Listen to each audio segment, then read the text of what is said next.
The smoke rose from the broken village like dark fingers reaching toward the sky. Lieutenant walked slowly through the ruins, her boots crunching on broken stone and burned wood. The air smelled like fire and death. Behind her, 3 soldiers followed in silence. Sergeant kept his rifle ready. Corporal checked every shadow. Private was the youngest, and his hands were shaking. This place had been a settlement just 6 hours ago. Now it was nothing but ash and memory. They were not like humans. They were tall, almost 7 feet, with bodies covered in silver and black fur. They had long snouts filled with sharp teeth, and their eyes glowed yellow in the dark. They walked on 2 legs like humans, but everything else about them was wolf. They lived in packs. They hunted together. They protected their own with a fierceness that made even the bravest soldiers nervous. Humans had met the only 8 months ago. They were not friends. They were not enemies. They simply watched each other from a distance, like 2 predators sharing the same forest, waiting to see who would move first. But the Dominion did not wait. The Dominion was an empire that stretched across 100 star systems. They took what they wanted and destroyed what they could not take. When they refused to surrender their territory on this forest moon called Seven, the Dominion answered with fire from the sky. Their warships had burned this village to the ground in less than an hour. Now and her team were here to search for survivors. The Dominion ground forces would arrive soon. Anyone left alive needed to be evacuated before that happened. Lieutenant said quietly, "We have maybe 20 minutes before the land. We need to move faster." Nodded but did not speed up. She looked at every collapsed building, every pile of rubble. They were proud creatures. They would not ask humans for help, but that did not mean they did not need it. They found bodies, too many bodies, adult lying in the streets, some still holding weapons, others curled around smaller shapes they had tried to protect. Forced herself to keep looking. She had seen death before. She had fought in the colony wars when she was barely 20 years old. But this was different. This was not a battle. This was a slaughter. "Over here," called from near a collapsed dwelling. Walked over, was pointing at a pile of broken beams and shattered walls. At first saw nothing special. Then she heard it. A sound small and weak, a whimper. Something was alive under there. Dropped to her knees and began pulling at the rubble. The stones were heavy and sharp. They cut her hands, but she did not stop, told her to be careful. He said the structure was not stable. She ignored him. She pulled away a large beam and saw them. 2 adult, dead. Their bodies were wrapped around something, protecting it even in death, and between them, still breathing, was a cub. It was small, no bigger than a medium-sized dog. Its fur was pale, almost white, and it was covered in dust and dried blood. Its eyes were huge and amber-colored, and they stared up with pure terror. The cub tried to growl, but the sound came out as a broken whine. His heart cracked in her chest. "It's just a baby," she whispered. She reached down slowly, carefully. The cub snapped at her hand, but it was too weak to do any real damage. Its teeth barely touched her skin before its head fell back, exhausted. "Lieutenant," said, his voice urgent now. "Dominion ships are entering the atmosphere. We need to go, now." Looked at the cub. She looked at the 2 dead around it, its parents. They had died trying to keep it safe. They had failed. She was not going to fail. Reached down and picked up the cub. It struggled weakly in her arms, making small sounds of fear and pain. She held it against her chest and stood up. "What are you doing?" asked, her eyes wide. "It is coming with us," said. "Lieutenant, we cannot just take it. There are protocols, rules. We do not even have an alliance with them." "I do not care about protocols," said. Her voice was calm but hard like steel. "I am not leaving a child to die. Not today, not ever." Looked at the cub with something like wonder on his young face. "Will it be okay?" "I do not know," admitted. "But it will have a chance. That is more than it is right now." Stared at her for a long moment. He had served with for 3 years. He had seen her make hard choices before. He had seen her walk into danger without hesitation, but he had never seen this look in her eyes. This was not a soldier making a tactical decision. This was something else, something deeper. "Fine," he said finally, "but if that thing bites my face off, I am blaming you." They ran. The forest moon of 7 was covered in thick trees and heavy mist, held the cub tight against her body as they moved through the woods toward the extraction point. She could hear the Dominion overhead now, their engines screaming as they descended. They were out of time. The cub whimpered against her chest, looked down at it and saw that its eyes were half closed, its breathing shallow. It was fatting. "Stay with me," she whispered. "Just stay with me. We are almost there." She did not know if it could understand her. She did not know if her words meant anything to a creature from another world. But she kept talking anyway, her voice soft and steady, because that was what her mother had done when was small and scared. Words could be a comfort even when they could not fix anything. The shuttle was waiting in a clearing. The pilot, a woman named, saw the cub in its arms and her mouth fell open. "Is that what I think it is?" "Just fly," said as she climbed aboard. "Get us back to the ship now." The shuttle lifted off just as the first Dominion soldiers emerged from the tree line, watched through the window as the forest moon grew smaller beneath them. The smoke from the village was still rising. She looked down at the cub in her arms. It had stopped struggling. Its small body was pressed against her chest, and she could feel its heartbeat, fast and fragile, against her own. "You are safe now," she said quietly. "I have got you." The cub's amber eyes opened just a little. It looked up at her. And then, so softly she almost missed it, it made a small sound. Not a growl, not a whimper, something else. Something that sounded almost like trust. Held it closer and made a silent promise. She did not know what would happen next. She did not know how they would react. She did not know if she was breaking laws or starting wars. But she knew one thing with absolute certainty. She was not going to let anything hurt this cub. Not the Dominion, not protocol, not anyone. It was hers now. The UES Horizon's Edge was a military vessel, built for war and exploration. It had guns that could crack open a planet and engines that could cross star systems in days. But it was not built for a cub, and the moment stepped off the shuttle with the small creature in her arms, everything changed. The hangar went silent. Soldiers stopped working. Engineers put down their tools. Everyone stared at the lieutenant and the alien child she carried against her chest. Walked past them all without a word. The cub was barely conscious now.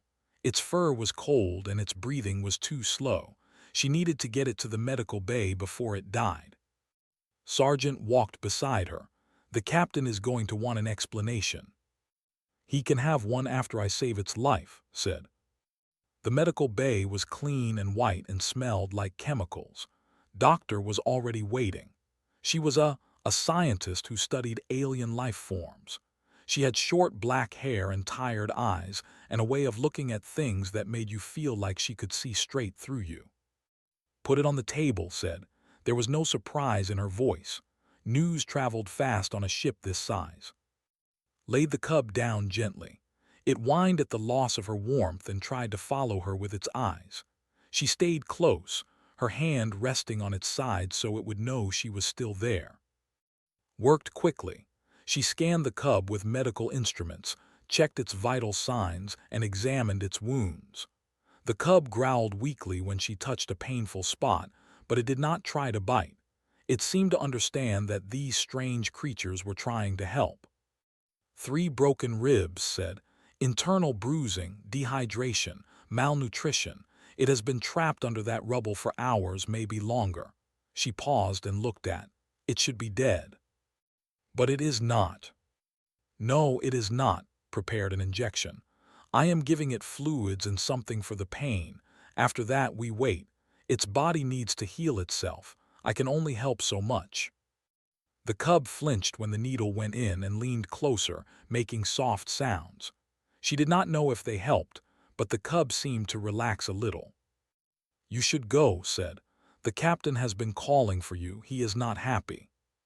I will stay. Lieutenant, that was not a suggestion. Looked at the cub. Its eyes were closed now and its breathing was a little steadier, but it was still so small and fragile. I will come back, she whispered to it. I promise. Captain's office was on the upper deck, away from the noise and activity of the rest of the ship. He was an older man with hair and a face like carved stone. He had been a soldier for 30 years and a captain for 10. He had seen everything, or so he thought. Stood at attention before his desk. He did not invite her to sit. Explain, he said. I found a survivor in the ruins, sir. A cub. Its parents were dead. The Dominion was coming. I made the decision to bring it aboard. You made the decision, repeated slowly. Without authorization, without consulting anyone. You just decided to bring an alien creature onto my ship. Yes, sir. Do you understand the problems this creates? They are not our allies. We have no treaties with them, no agreements. For all we know, taking that cub could be seen as kidnapping, or worse. I understand, sir. Then why did you do it? Was quiet for a moment. She thought about the rubble, the bodies, the small, frightened creature looking up at her with eyes full of fear. Because it was a child, she said finally, and I could not leave a child to die. I would have made the same choice if it was human. I made the same choice because it was not. Studied her. His expression did not change, but something flickered in his eyes, something that might have been understanding. It stays in quarantine, he said. Medical bay only, full isolation protocols. You are responsible for it until we figure out what to do. And if anything goes wrong, if it hurts anyone or causes any problems, it is on your head. Understood? Understood, sir. Thank you. Do not thank me yet. I am giving you enough rope to hang yourself, Lieutenant. Try not to use it. Returned to the medical bay and did not leave again for 3 days. She slept on a small cot next to the cub's enclosure. She ate her meals there. She read reports and filled out paperwork while sitting on the floor with her back against the glass. And every few hours, she talked to the cub. She told it about Earth, about the blue oceans and green forests and cities that touched the sky. She told it about her mother, who had raised 3 children alone after their father died in a mining accident. She told it about her brothers and Minu, who were both engineers on different ships somewhere in the galaxy. The cub could not understand her words, but it seemed to understand her voice. When she spoke, its ears would twitch. When she laughed, its tail would move just a little. And when she cried, which she did once, late at night when no one else was around, the cub pressed itself against the glass and made a soft, sad sound. On the 2nd day, gave it a name. She said, watching it eat a small portion of synthesized meat, "Your name is." The cub looked up at her. Its amber eyes were brighter now, more alert. It tilted its head like it was considering the sound. Said again. The cub's tail wagged just once, but it was enough. Doctor watched from across the room and shook her head. You are getting attached. I know. That is dangerous. The will want it back eventually. They will not appreciate a human bonding with one of their young. They might see it as an insult or a threat. I know, said again. And yet you keep doing it. Looked at, the cub had finished eating and was now watching her with those big amber eyes, waiting, trusting. I cannot help it, she said. He needs someone, everyone needs someone. On the 3rd day, agreed to let open the enclosure. Just for a few minutes, the doctor warned. And if it shows any signs of aggression, you close it immediately. Opened the glass door and waited. Did not move at first. It stared at the opening like it was a trap. Then slowly, carefully, it crept forward. It sniffed the air. It looked at. She held out her hand, palm up, an offering, a choice. Sniffed her fingers. Its nose was cold and wet. Then, with a small sound that was almost like a sigh, it crawled out of the enclosure and into her lap. Wrapped her arms around it. The cub was warm now, and its heartbeat was strong against her chest. It nuzzled against her neck and closed its eyes. Mine, whispered without thinking. She did not notice watching her with a worried expression. She did not notice the message that had just arrived on the doctors, informing them that a warship had changed course and was heading directly toward them. All she noticed was the small, warm weight in her arms, the soft fur against her skin, the feeling that, for the first time in a very long time, something in the universe was exactly where it was supposed to be. Was hers, and she was his. Whatever came next, that would not change. The alarm woke from a restless sleep. She sat up quickly, her heart pounding, and looked around the medical bay. Was awake too, his ears flat against his head, a low growl building in his small chest. Easy, said, putting her hand on his back. It is okay, I am here. But it was not okay. She could feel it in the air, that electric tension that came before something bad happened. Her communicator beeped. It was Sergeant. Lieutenant, you need to come to the main hangar, now. What is happening? There was a pause. They are here. His blood went cold. She picked up and held him against her chest. He was bigger now than when she had first found him, stronger, but he still fit in her arms like he belonged there. His amber eyes looked up at her with confusion and fear. Stay close to me, she told him. No matter what happens, stay close. The main hangar was the largest space on the ship. It was where shuttles landed and supplies were loaded and important meetings took place. When arrived, she found it filled with soldiers. They stood in neat rows, their weapons not raised but ready.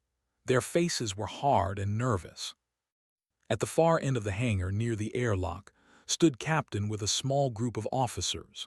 And across from them, standing like statues carved from shadow, were There were 7 of them, all warriors, could tell by the scars on their bodies and the way they held themselves. They were massive, towering over the humans around them. Their silver and black fur seemed to absorb the light. Their yellow eyes moved constantly, taking in everything. And at their center stood the largest had ever seen. He was nearly 8 feet tall, with fur that was more silver than black and a face marked by old wounds. His left ear was torn, and 3 long scars ran down his snout. He wore no armor, just simple dark cloth, but he did not need armor. Everything about him said that he was dangerous, that he was powerful, that he was the leader. Captain said, his voice carefully neutral, "Welcome aboard the Horizon's Edge." Did not respond to the greeting. His eyes moved across the hangar, scanning the soldiers, the walls, the exits. Then they stopped. On. The cub in her arms went very still. He stopped growling. He stopped moving. He just stared at the massive with wide, frightened eyes. Began to walk forward. His warriors followed. The human soldiers tensed, hands moving toward weapons, but raised a hand to stop them. Did not move. She held and stood her ground. Stopped 3 feet in front of her. Up close, he was even more terrifying. His yellow eyes burned with an intensity that made one to look away, but she did not. She could not. If she showed weakness now, everything would be lost. You took a child of said. His voice was deep and rough, like stones grinding together. A small device on his collar translated his words into human language. Explain yourself. I saved him, said. Her voice was steady, even though her heart was racing. I found him in the ruins of your village on 7. His parents were dead. The Dominion was coming. I was not going to leave him there to die. He is not yours to save. He was no one's. He was alone, injured, afraid, lifted her chin. I did not see a cub. I saw a child who needed help, and I helped him. Lips pulled back, showing his teeth. It might have been a smile. It might have been a threat. You are bold, human, bold or foolish. I have not decided which. I am neither. I am just someone who does not leave children to die. One of the warriors behind growled something in their language, silenced him with a look. The cub belongs with his people, said. With the pack, he must come with us. No. The word hung in the air like a challenge. The warriors shifted. The human soldiers gripped their weapons. Captain looked like he wanted to strangle. No, repeated. His voice was dangerously quiet. He has been through too much, said. He is scared and hurt and confused. Taking him away from the only person he trusts right now will only make it worse. He needs stability. He needs care. He needs time. He needs his pack. Right now, I am his pack. Silence, complete and total silence. Every person in the hangar stopped breathing. Then moved. The cub had been pressed against his chest, hiding from the terrifying creatures before him. But now he shifted. He turned his head. He looked at and the warriors behind him. He looked at his own kind. Felt her heart break a little. This was it. This was the moment when would realize where he truly belonged, when he would leave her and return to his people as he should, as nature intended. Looked at the... Then he turned away. He pressed himself harder against his chest, burying his face in her uniform, and he growled, a small, defiant sound directed at himself. Could not believe it. She looked down at the cub in her arms, at this tiny creature who had chosen her over his own kind, and she felt tears prick at her eyes. Stared at them both for a long moment. His expression was impossible to read. The cub has chosen, he said finally. What does that mean? Captain asked. In law, when a cub chooses a protector outside the bloodline, it creates a bond, a sacred connection that cannot be broken by force. His yellow eyes fixed on. You are his chosen guardian now, his pack of one. Felt relief flood through her, but it was short-lived. However, continued, the bond must be proven. The protector must show that they are worthy, that they can keep the cub safe, that they deserve the trust he has given them. How asked? The trial of stepped closer. He was so close now that could feel the heat of his body, smell the wild scent of his fur. 3 days in the hunting grounds of our ancestors, alone, no weapons, no supplies, only your will to survive. And if she refuses, demanded, then she admits she is not worthy and we take the cub. Paused. If she fails the trial, she dies, and we still take the cub. That is not a choice, said. That is a death sentence. It is our way. It is how we test those who would join our packs. Looked at. Many of our own warriors do not survive. For a human, it will be nearly impossible. Looked at. The cub looked back at her, his amber eyes wide and trusting. He did not understand what was happening. He did not know that his future was being decided by words and laws he could not comprehend. All he knew was that she was here, that she was holding him, that she was safe. Thought about her mother, about the sacrifices she had made, about the strength she had shown when everything seemed hopeless. She thought about all the children she had seen in her years as a soldier, the refugees, the orphans, the ones left behind by war. She had not been able to save them all, but she could save this one. She looked at. I accept. The eyes widened just slightly, surprise, maybe even respect. You understand what you are agreeing to. I understand that I am agreeing to prove what I already know, held closer. That I would die for him, that I will fight for him, that he is mine and I am his, and nothing in this universe will change that. Stared at her for a long moment, then he nodded once. Then we will see, little human. We will see if your heart is as strong as your words. He turned and walked back to his warriors. At the airlock, he paused and looked over his shoulder.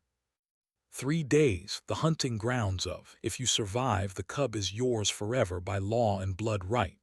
His eyes gleamed. If you do not, we will tell him you died with honor.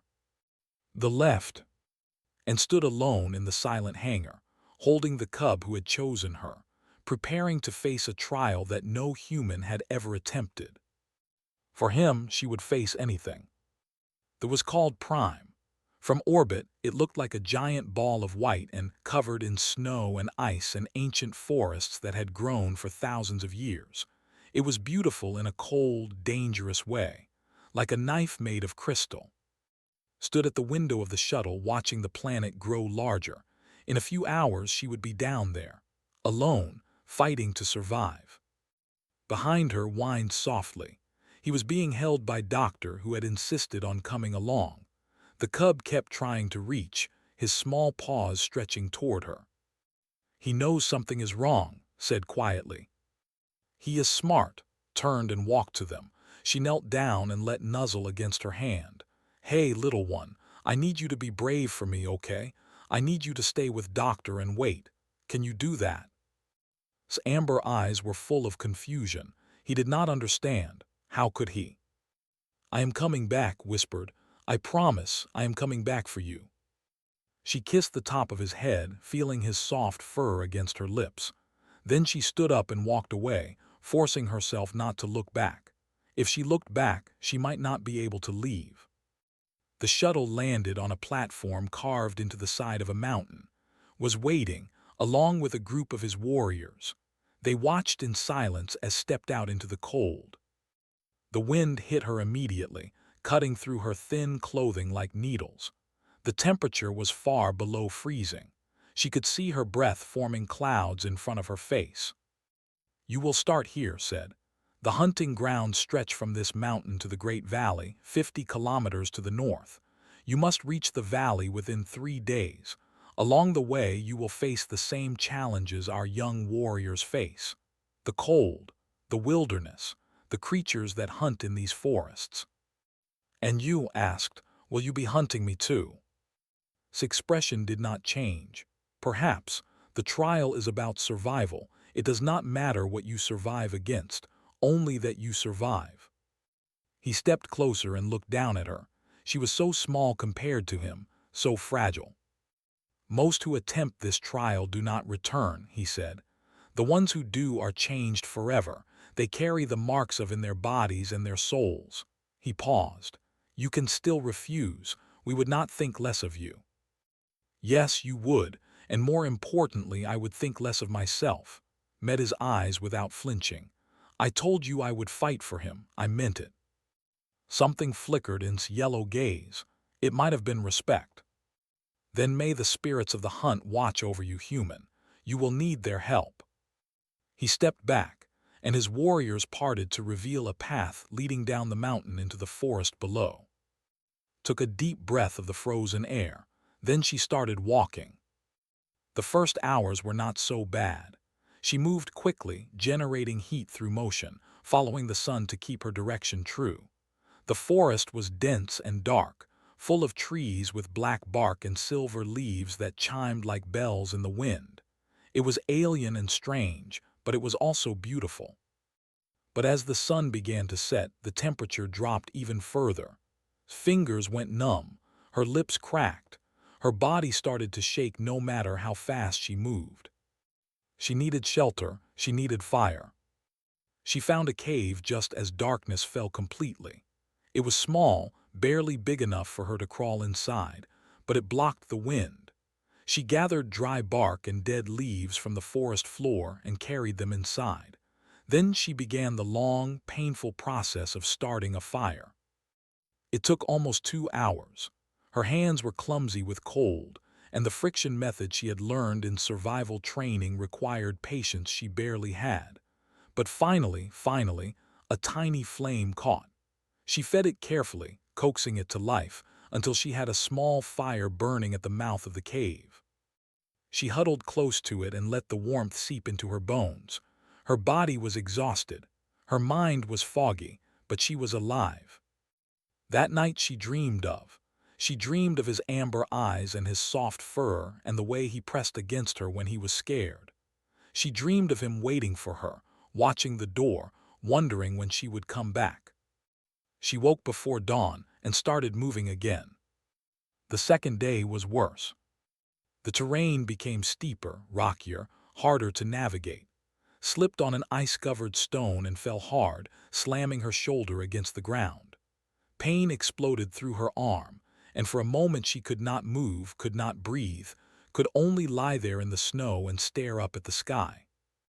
"Get up," she told herself. "Get up. He is waiting for you. Get up." She got up. Her shoulder was badly bruised, maybe sprained, but she could still use it. She wrapped it with a strip of cloth torn from her sleeve and kept moving. Around midday, she found a stream. The water was freezing, but it was clean. She drank deeply, then caught small fish-like creatures swimming near the bottom. She ate them raw because she did not have time to build another fire. They tasted like mud and ice, but they gave her body the energy it desperately needed. In the afternoon, she heard something following her. At first, she thought it was the wind. Then she thought it was her imagination, her exhausted mind playing tricks on her. But the sounds continued. Footsteps in the snow, breathing in the shadows between the trees. She turned and saw it. The creature was like nothing she had ever seen. It had 6 legs and a body covered in white scales that blended perfectly with the snow. Its head was flat and wide, with 2 huge black eyes and a mouth full of curved teeth. It was watching her with the patient focus of a predator that knew its prey could not escape. His heart hammered in her chest. She had no weapons, no way to fight. All she could do was run. She ran. The creature chased her through the forest, its 6 legs carrying it over the snow with terrifying speed. Its lungs burned. Her legs screamed. She could hear it getting closer, could almost feel its breath on her back. Ahead, she saw a tree with low branches. Without thinking, she leaped and grabbed the lowest branch, pulling herself up with strength she did not know she had. She climbed higher and higher until she was 20 feet above the ground. The creature circled the tree below. It tried to climb, but its legs could not grip the bark. It snarled and snapped its jaws, but it could not reach her. Clung to the branch and watched it, her body shaking with exhaustion and fear. Hours passed. The creature did not leave. It simply waited, patient and hungry, knowing that eventually she would have to come down. Waited too. She waited until the sun set and darkness fell. She waited until the cold became so intense that she could barely feel her fingers or toes. She waited until the creature finally grew tired of waiting and slunk away into the night, looking for easier prey. Then she climbed down and kept walking. She walked through the night, too cold to stop, too scared to rest. The stars above were strange and unfamiliar, arranged in patterns she did not recognize. She was so far from home, so far from everything she knew. But she thought of his eyes and his trust and the way he had chosen her when he could have chosen his own kind. She kept walking. By the 3rd morning, she could see the great valley in the distance. It was a wide, open space between 2 mountain ranges, covered in snow and bathed in pale sunlight. It was beautiful. It was so close. And then she heard the howl. It came from behind her, deep and long, and filled with something that was not quite animal. She turned and saw a figure emerging from the trees. The walked toward her slowly, his yellow eyes fixed on her face. He was not running. He was not hurrying. He moved with the confidence of someone who knew exactly how this would end. "You have done well, human," he said. "Better than I expected, better than most." His legs were shaking. Her body was broken. She had nothing left. But she did not run. "The valley is right there," she said, her voice cracked and rough. "I am almost done."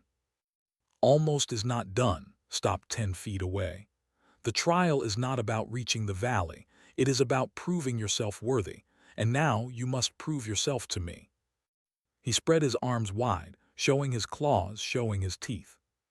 "Show me, human. Show me the strength of your heart." Stood in the snow, exhausted and broken and afraid. She looked at the valley beyond. She thought of. And she raised her fists. The wind howled across the frozen landscape, carrying snow and ice that stung his face like tiny knives. She stood before with her fists raised, her body broken but her spirit burning. She knew she could not win, was twice her size, with claws that could tear through steel and strength that could break her bones like twigs. He had been a warrior for longer than she had been alive.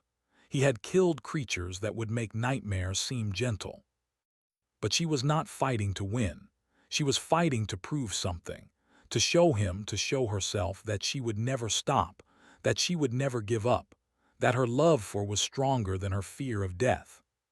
Lunged. He moved faster than anything that big should be able to move. One moment he was standing 10 feet away, the next he was right in front of her, his massive arm swinging toward her head. Ducked. The blow passed over her, close enough that she felt the wind of it against her hair. She rolled to the side and came up running, putting distance between them. Turned and came again. This time he did not swing. He grabbed for her, his huge hands reaching out to catch her and pin her to the ground.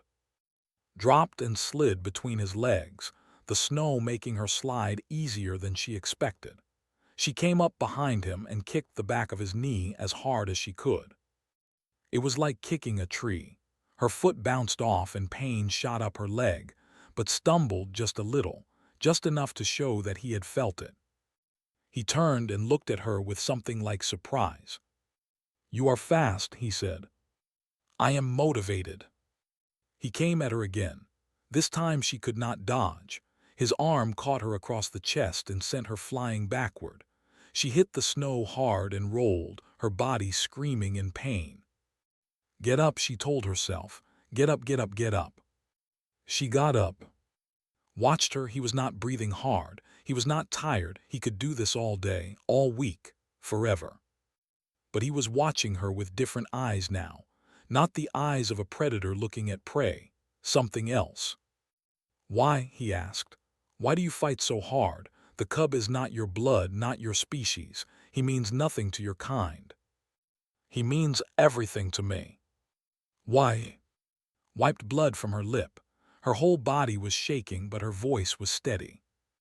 "Because he needed someone, because he was alone and scared and hurt, and I was there. Because when I looked at him, I did not see an alien, I saw a child, a life that deserved to be saved." She took a shaky breath. "My mother raised 3 children alone. She worked 2 jobs, she gave up everything for us. Not because she had to, because she chose to, because love is a choice and she chose us every single day." She met's eyes. "Did not come from my body, but he came into my heart, and that makes him mine, that makes him family, and I will die before I let anyone take him from me." Silence. The wind died down, the snow stopped falling, everything went still. Then did something she did not plan, something that came from deep inside her, from a place she did not even know existed. She opened her mouth and howled. It was not a human sound. It was the sound she had heard make during those long nights in the medical bay. The sound a mother makes when she is protecting her young. The sound that says, "I am here and I will not move, and you will have to go through me." The howl echoed across the frozen valley, bouncing off the mountains, filling the air with its raw, defiant power. Stared at her. His yellow eyes were wide. His mouth was slightly open. For the first time since she had met him, he looked truly shocked. Then slowly, he lowered his head. He stepped back. He placed his right hand over his heart in a gesture she did not recognize but somehow understood. "You are worthy," he said. His voice was different now, softer, almost gentle. "Not because you are strong, not because you survived the cold and the hunters and my test, but because you have the heart of a pack mother, the heart that would burn the world to keep one cub safe." His legs gave out. She collapsed into the snow, too exhausted to stand, too overwhelmed to speak. Walked to her and knelt beside her. Up close, without the tension of battle, he seemed less terrifying, just old, and tired, and carrying more weight than she could imagine. "I had a daughter once," he said quietly. "She was killed in the Dominion's first attack on our world. She was only a little older than your—" He paused. "I have hated humans since then. I have seen you as weak, soft, unworthy of respect." He looked at her with something that might have been shame. "I was wrong." did not know what to say, so she said nothing. "The cub is yours," continued. "By law and by my decree. No one will challenge your claim. No one will try to take him. He is your son now, as surely as if you had given birth to him yourself." He stood and offered her his hand. Looked at it for a long moment, then she took it. He pulled her to her feet with surprising gentleness. "Come," he said, "your pack is waiting." The shuttle ride back to the horizon's edge was a blur. Drifted in and out of consciousness, her body finally giving up the fight now that the danger was past. She was vaguely aware of warriors around her, of doctor checking her wounds, of voices speaking in languages she did not understand. But when the shuttle landed and the door opened, she was awake. Because was there. The cub broke free from whoever was holding him and launched himself at.